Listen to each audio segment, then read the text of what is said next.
Hey guys, today I'm going to tell you how to fix Windows Defender is blocking a trusted file. If you're using Windows 10 or 11 and you're facing the issue that your Windows Defender is blocking your safe or trusted file, so let's see some possible fixes to fix it. So the very first thing, you just have to click on this arrow icon to access your Windows Defender from here, or you can directly search for Windows Security. So just simply search for Windows Security and you might get that app here. Just click on open to open this app. So once the app is open, you just have to go to virus and threat protection.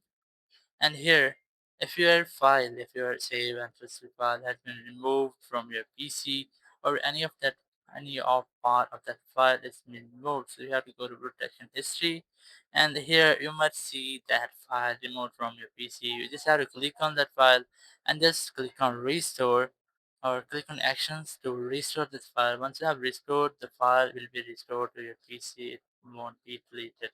So once you have done this, go to virus and threat protection again. Scroll down, go to this manage settings option.